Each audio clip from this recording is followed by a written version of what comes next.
to budgeting, it is also important to have student loans in the back of your head.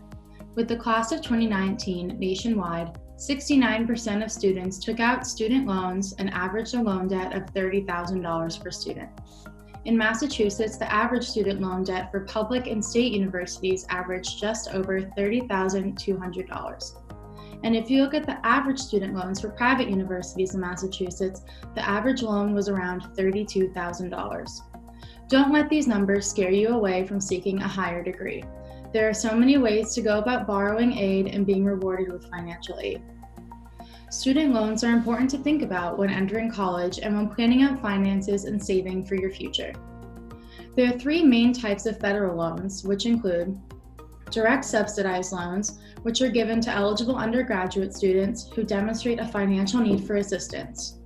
There are also direct unsubsidized loans, which are not based off of financial need or assistance, but through applications. Finally, there are also federal direct plus loans, which are not as common as other federal loans, as this type of loan requires a credit check with adverse credit history and involves the student's parents taking out a loan. There are also other ways to save money and get aid for college or other higher education institutions, whether it be through financial aid with the institution, scholarships, or grant applications. These can be done through outside programs or through applications at the institution itself. I also want to note that many schools offer financial aid and scholarships to those who are joining the military and those universities with military programs. If this is something you are interested in, many schools offer this type of program. It is important to note that private grants, scholarships, and financial aid from the institution do not always need to be paid back. However, if you are given and accept a federal loan, those typically must be paid back over periods of time. One of the most common methods to paying back student loans is through debt consolidation. With debt consolidation, you can consolidate these multiple loan balances into a singular loan with singular monthly payments and a singular interest rate. This can not only make it easier to manage your loan expenses, but it can help establish a lower interest rate and can help with lower monthly payments, although sometimes it will extend the amount of months you will be making these payments for. These are available for both private and federal loans. When considering the use of student loan consolidation, it is important to think about whether or not you qualify with interest rates that are lower than what you are already paying and how it may lengthen the repayment term.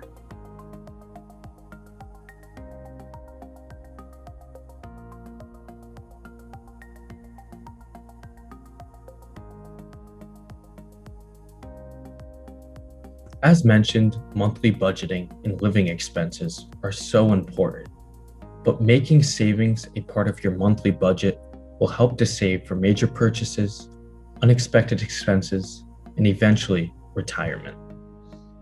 Most people make major purchases. As we mentioned before, the homeownership rate in the US is 65.8% according to the US Census. And as of October 2019, the US Bureau of Labor reported that 62% of men and 69.8% of women high school graduates were enrolled in college. Whether it's a home, college, automobile, or vacation, major purchases are a part of most people's lives. Saving monthly and putting money aside for these planned purchases makes them much more suitable. And it does not reach further into the money for your other financial responsibilities. Unexpected events and expenses come up as well, but make these unexpected expenses expected. Unfortunately, many Americans are not prepared for these. The Federal Reserve's 2018 survey of household and decision-making reported that 40% of Americans would struggle to come up with even $400 to pay for an unexpected bill.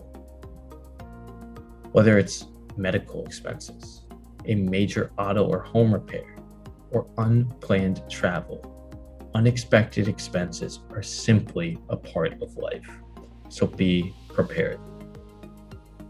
Most people are also aware of the importance of saving for retirement. According to the Social Security Administration, 97% of elderly either have Social Security or will receive it.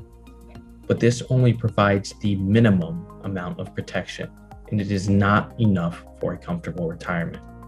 For example, the average Social Security retirement benefit in June 2020 was about $1,514 a month, which translates to $18,170 a year.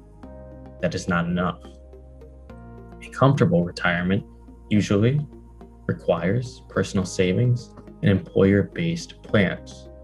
There are many different successful strategies for personal savings, but one of the better ways to save long-term is looking for accounts with compound interest, such as in-market accounts or certificates of deposit.